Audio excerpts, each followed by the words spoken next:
Bueno, nosotros vamos a explicar nuestro proyecto sobre la centrifugación. Hicimos ahí unos experimentos y unos datos que tomamos. Y mi nombre es Bosco. Yo soy Max. Yo soy María. Y yo soy Juan. Bueno, empecemos por qué es la centrifugación. La centrifugación es un método de separación que la forma en la que funciona es que con la fuerza centrífuga nos ayuda a separar diferentes materiales dependiendo de su densidad.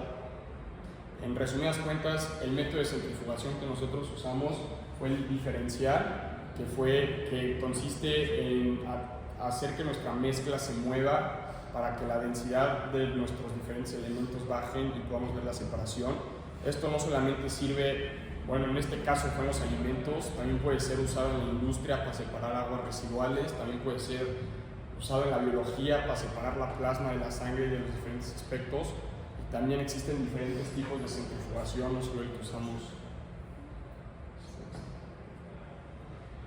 ¿Qué vamos a presentar ahora? Vamos a presentar cómo desarrollamos nuestro proyecto, que como bien ya sabe usted, es la separación de los materiales de la guayaba y ver cómo los diferentes componentes por los que está compuesto un licuado de guayaba, que pensaríamos que solamente es un licuado y solo existe una cosa, pero no, en realidad son bastantes cosas. Y también vamos a presentar cómo desarrollamos nuestra centrifugadora y los números y los cálculos que nos llevó a predecir lo que iba a pasar con nuestro proyecto a través de MATLAB y diferentes cálculos que hicimos, que más adelante verán. Un modelo analítico nos sirve principalmente justamente para lo que poder predecir lo que va a pasar en tu proyecto y así no estar prueba y error, prueba y error, prueba y error, y solamente está mejor estar borrando cálculos que estar borrando y rompiendo tu centrifugadora cada vez porque no te salen las cosas. Entonces sirve un poco pues para predecir eso y que esté alineado lo que crees que te va a salir con lo que te va a salir.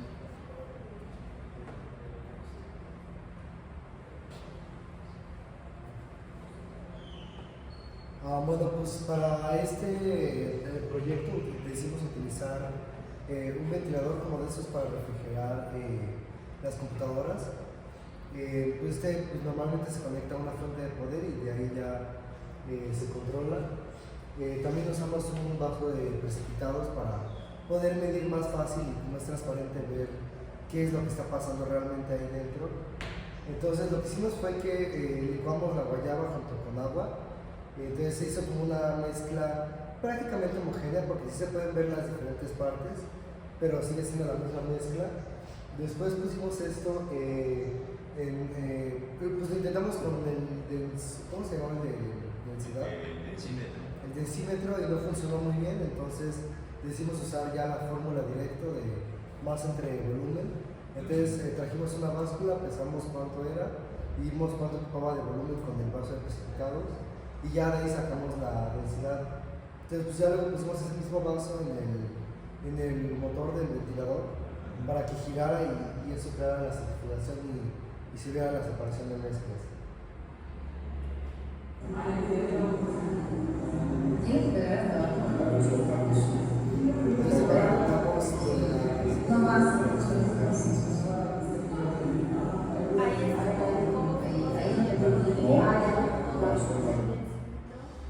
Y ahí es el siguiente.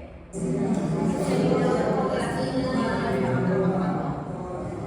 podemos ver cómo se estaban separando. Con eso le damos la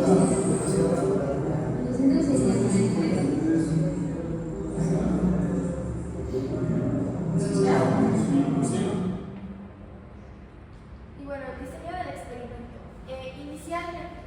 Inicialmente habíamos construido pero no se pudo llevar a cabo porque el ventilador no iba a ser lo suficiente, por lo mismo de que tenía que ser una centrifugadora barata, pues no llegó a funcionar tan bien. Y bueno, esto es como se iba a ver. Íbamos a ocupar una botella de plástico, 2 jeringas, un motor de 3 a 6 voltios, 2 cables eléctricos, soporte de madera para las jeringas, un tapón central y batería AAA, pero no funcionó, por lo que tuvimos que implementar el diseño general, por así decirlo.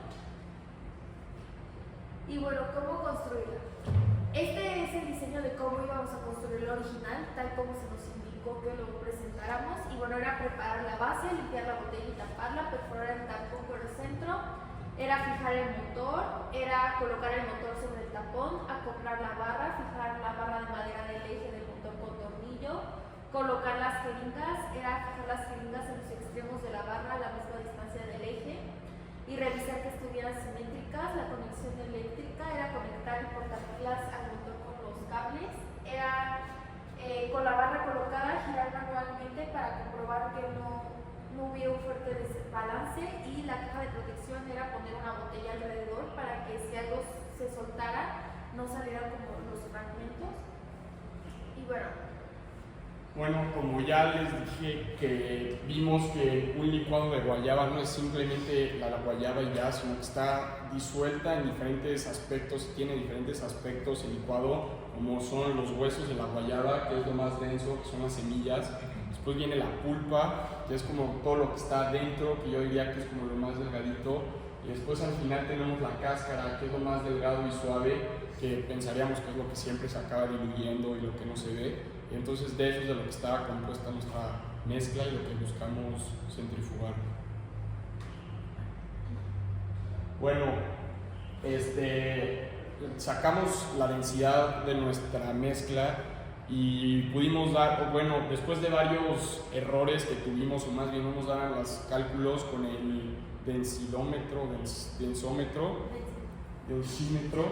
y entonces, como dijo mi compañero, logramos sacar la densidad con masa y volumen, pero también nos dimos cuenta que nuestra densidad era menor que el agua, y posiblemente eso fue porque a la hora de hacer el licuado se inyectó demasiado aire y traía aire en la mezcla, o diluimos demasiado nuestro jugo a la hora de que estamos intentando hacer las mediciones y todo, le echamos demasiada agua, o a la hora de servir, vio que estábamos sirviendo como en diferentes lugares, servíamos y como solamente servíamos la parte de hasta arriba, muy posiblemente como pues, ya se había sedimentado nuestra mezcla, entonces a lo mejor por eso es que nos quedó la densidad así baja. Aunque estrictamente hablando debería haber sido uno, ¿no? Porque es agua, no podían bajar más de uno, ¿no? Más bien es errores experimentales, así es como debe de interpretarse, porque el agua es uno y la guayaba tiene arriba de una densidad de 1, entonces cuando mucho pues va a estar, mínimo va a ser 1, ¿no? Si están de acuerdo, y ya máximo va a ser 1.1, pues sí les había dado ese valor, ¿no? Nos dio 980. Pero bueno, son errores de cálculo, sí, de método, ¿sí?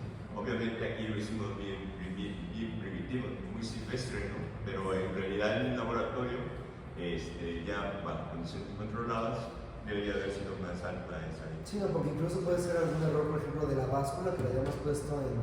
También la báscula es una báscula casera. Sí, o sea, es de cocina. Recuerden que las que usamos son analíticas, están calibradas y esta pues quién sabe, ¿no? El volumen posiblemente también es un cálculo muy al azar que se hace. Está bien la observación que haces o que hacen, en el sentido de que pues, no están así muy convencidos de ese valor, porque pues, definitivamente el agua tiene una densidad de 1, ¿no? ¿Está bien? Bueno, el cálculo de la potencia. Bueno, como se puede observar en el video, hicimos la medición con un tacómetro para la velocidad angular y nos dio de 253.5, pero ese valor es muy bajo para lo que realmente pudo haber sido. Entonces, utilizamos la instrucción de calcular con 2500 y bueno, empezamos con el cálculo del torque a partir de la aceleración angular y el momento de inercia. Se obtuvo una aceleración angular de 14.54 radianes y la aceleración lo obtenemos con la fórmula de velocidad angular, que bueno, el cambio de velocidad angular final menos el inicial entre el tiempo, que fue un tiempo de 18 segundos el que duró nuestra centrifugadora, y por eso obtuvimos 14.54 radianes. El momento de inercia es de 1 medio de masa por radio cuadrado. Nuestro radio fue de 4 y la masa fue de... Porque es el anterior. Ajá, fue de 0.294 kilogramos y bueno, lo utilizamos y nos salió un momento de inercia de 0.002352 kilogramos sobre metros al cuadrado. Y bueno, la potencia de operación, que era lo que necesitábamos encontrar principalmente, principalmente se calcula con el torque y con la velocidad angular. Entonces nos salió 0.895 porque multiplicamos el torque y lo que obtuvimos al multiplicar la inercia por la aceleración por la velocidad angular estándar, que era de 2500. Y bueno, ¿qué significa? Nada para cuando determinen el momento de inercia, tienen que determinarlo en función de todo su sistema, de todo su equipo. Entonces, lo que va a sumar para la potencia, para calcular esa potencia, necesitan considerar el peso del equipo más el peso de la guayaba con el agua y todos los componentes. ¿Para qué? Para que con eso determinen la potencia real del motorcito, o sea, de cuánta potencia le está dando el sistema. ¿Sí? Es una observación, ¿sale? Porque si consideraron solamente la masa del cubo, no, tiene que ser el todo, ¿sí? Porque es el momento de inercia del sistema. Los cálculos creo que sí consideramos también el del vaso, pero ahorita no tenemos como la masa presente. No, yo no sé. Sí, adelante.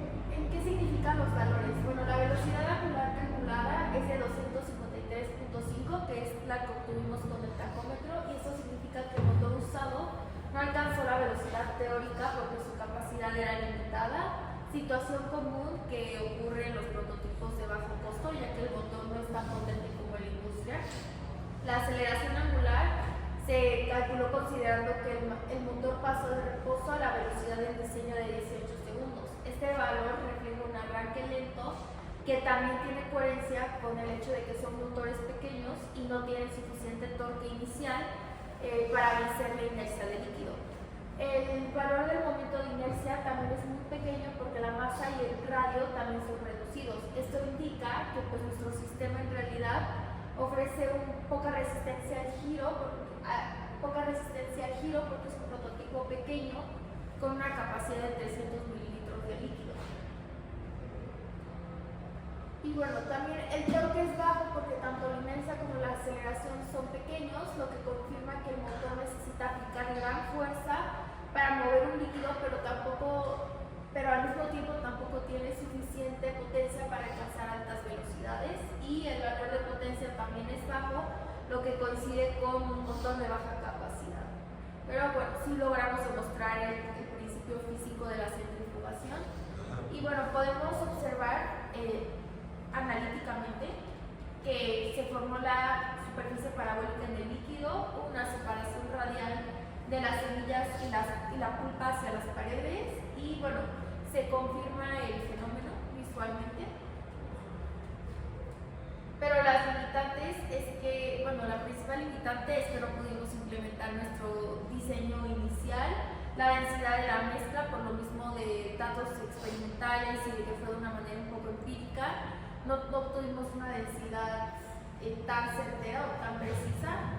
La diferencia marcada entre la velocidad del diseño teórico de 2500 con la que reportamos de 253, el motor que pues era de baja capacidad, la falta de análisis. Bueno, otro factor importante fue la falta de análisis detallado de la parábola. Solo se usó el método indirecto, ya que no obtuvimos las coordenadas de X y Y. Y bueno, también que no hicimos varias pruebas, solamente lo hicimos una vez. Entonces se pueden concluir varias cosas de este prototipo, de este proyecto. Es que pues al final sí mostró en la centrifugación, o sea, sí fue correcta, y que pues, o sea, el valor de 2500 que sí podría ser real, pero para el equipo que estábamos usando no era el adecuado, o sea, no llegaba a tanta velocidad, y pues sí, que sí se logró la separación de los componentes de la guayaba, pero también ya vimos que sí es muy necesario como tener instrumentos que nos ayuden a determinar bien las cantidades y todo para poder tener como cálculos más aproximados y certeros. Y pues bueno, algún parámetro físico que cambió en el fluido cuando se encontraba girando fue sobre todo la presión hidrostática, porque cuando empieza a girar, si quiere crear un equilibrio entre las fuerzas que lo llevan hacia afuera contra las fuerzas que lo llevan hacia abajo, entonces eso hace que se vaya haciendo como una forma parabólica, y eso se le llama, no me acuerdo del nombre de la forma, pero es como un tipo de parábola, pero más como cerrada. El vórtice. Ajá, sí. Entonces esto suele pasar con la mayoría de líquidos, que cuando están en rotación constante, aunque también obviamente depende de la densidad del líquido y también de la forma de las partículas, porque si es una forma no esférica, se va a tener un movimiento diferente. Bueno, la descripción analítica del modelo, podemos ver aquí el diagrama de fuerzas, ¿no? Utilizamos como tres fuerzas principales, que fue la fuerza centrífuga, que va hacia el lado positivo, la fuerza de fricción o fuerza de arrastre, que va hacia el lado negativo del eje X, y pues en el eje Y tenemos el peso o la densidad, también se podría considerar. Después ya con estas fuerzas las utilizamos en los cálculos para poder obtener como las velocidades finales y las posiciones finales de cada eje. Y para eso utilizamos el método de Euler con estas dos fórmulas, estas cuatro fórmulas, ¿no? Es la misma fórmula pero para cada eje, ¿no? Cuando una partícula está dentro de un fluido que está en rotación constante, hay como varias constantes o varios factores que pueden influir en el ciclo de rotación, ¿no? Esta puede ser la densidad de la partícula, si tiene una mayor densidad o una menor densidad, el tamaño de la partícula, que se puede medir en radio o en diámetro, y la forma de la partícula, que como mencionó mi compañero, si son esféricas o no esféricas, se van a comportar de distinta manera. Ahí influye la fuerza boyante y la fuerza resistiva de las componentes. La fuerza boyante sí está involucrada ahí. Pues la boyante es más bien para un objeto dentro de un fluido, ¿no? sí, y como la de centrífuga es más fuerte. O sea, podría ser la boyante para cada componente por ejemplo, no sé, con una semilla o con la pulpa, que sea la fuerza boyante que la mantiene dentro del líquido, pero si consideramos al licuado de guayaba como un mismo líquido, no tendría por qué haber fuerza boyante. Y hay fuerza de masa y de gravedad, que es lo que lo jala hacia abajo, y por eso se hace como la forma esta. Sí, pero considerando como partícula por partícula, sí debería de existir una fuerza boyante. A ver, sí, piensen su respuesta. A ver, sí.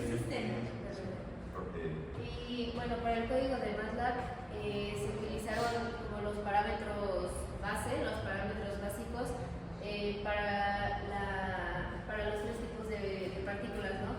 Utilizamos la densidad, la masa y el radio de cada partícula como el estándar, no las medimos experimentalmente, y con estos datos también con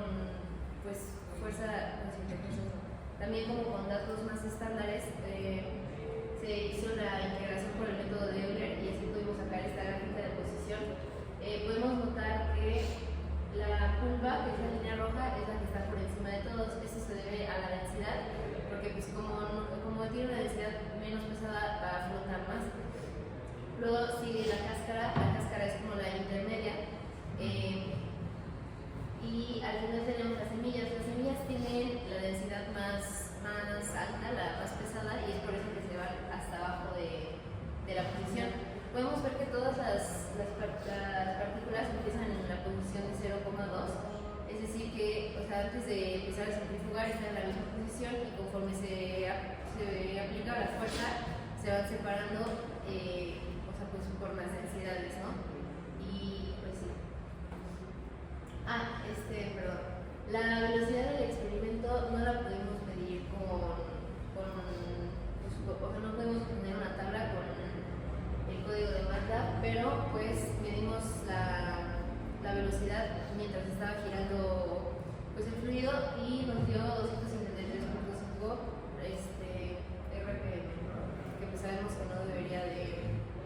ser un valor más alto, pero pues... Pregunta para los cuatro. Esa es la gráfica de posición, ¿no? Pero para llegar a esa gráfica de posición con el código de MATLAB, creo que calcular la velocidad. Sí.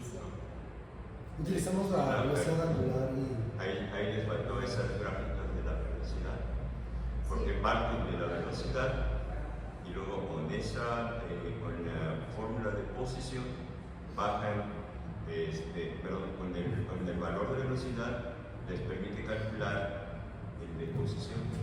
Sí. Bueno, la maestra de computación nos dijo que que no íbamos a poder obtener la gráfica de velocidad y que usáramos la velocidad que habíamos medido manualmente. No, Pero...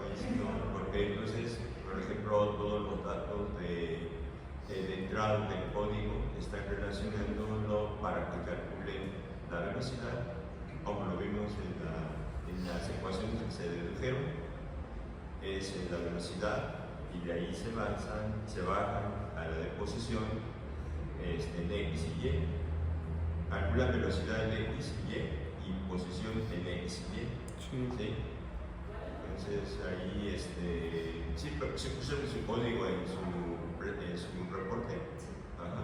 Lo voy a revisar porque estoy viendo como que no, esa parte está faltando, porque la velocidad es clave para calcular la posición. ¿Okay? Ahora, esa posición que tienen ahí, ¿cree que reproduce lo que es la parábola o no? ¿Lo que es qué? Esa posición que ven ahí, rojo, verde, azul, ¿reproduce el fenómeno de la parábola? ¿Bien significado?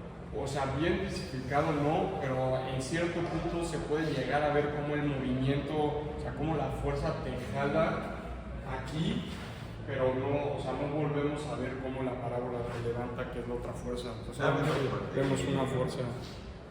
Necesitan darle el componente negativo para que les dibujara toda la trayectoria. Ahí tienen un componente positivo, por eso ven la mitad de la parábola. Sí, no, igual, y por ejemplo aquí nada más está a 2 centímetros, pero porque es el máximo de lo que puede subir, porque igual, como había dicho, como que busca un equilibrio, pero ya cuando llega al equilibrio se mantiene constante. Sí, o sea, nada más la posición se ve a la recuerden que está en un eje, ¿no? Y tienen un radio, es X. Entonces todo lo que van a calcular es el lado.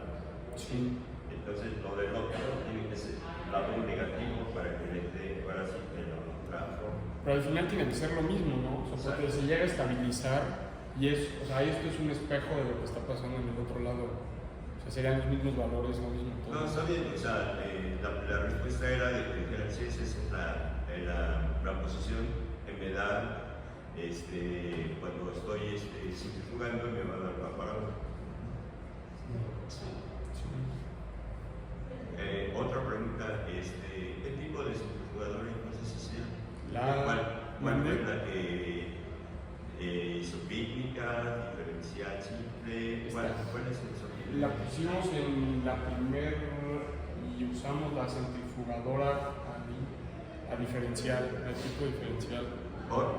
Porque buscamos, o sea, después de hacer una investigación y ver cuáles son los tipos de centrifugadoras, llegamos a la conclusión que la que más se parece a la nuestra es la diferencial por el tipo de velocidad, la velocidad que manejamos y la forma de la centrifugadora. La final, la misión. Sí. ¿Y la propuesta? Y aparte, esta, o sea, es por densidad y es el principal principio de la centrifugación diferencial es la densidad, y aquí lo que queríamos separar era por diferencias de densidad. Y también es importante notar que igual significa que la diferencial es a diferentes velocidades, entonces por eso tenemos como el regulador de voltaje para que pueda ser a baja velocidad o alta velocidad, porque las demás ya se operan como a velocidad constante y alta. Bueno. Entonces, bueno, ya nada más para concluir, pues podemos notar que aprendimos varias cosas sobre mecánica de fluidos, sobre cómo afecta la rotación en la parábola, y también lo que podríamos haber mejorado del prototipo del proyecto, fue que para que se notara como mejor y más rápida la separación de densidades, es que el tubo de ensayo que estuviéramos usando estuviera más inclinado, porque así la fuerza centrífuga lo iba a empujar más para abajo incluso. Entonces, por ejemplo, con el primer diseño que hicimos en la botella, cuando giraba las jeringas por inercia como que se abrían a 45 grados, entonces hacía que cuando giraran se sedimentara aún más rápido pues el fluido que estaba ahí. Entonces, y también usar un motor de más alta velocidad para que la centrifugación fuera como más fuerte y la separación de componentes fuera más rápida. Y pues sí, también pudimos haber usado como alguna medida estándar para el fluido, para hacer de que se hacía como prácticamente una receta de cuánto de soluto y disolvente tenemos que usar, o sea, de agua y de guayaba, para que tener como ya la densidad fija. Sí. Que ya eso nos ayudaba en los cálculos. Ok. Sí. Ya además era muy chiquita. Sí, y estaba en vertical. Que trae cada olla de tamaño.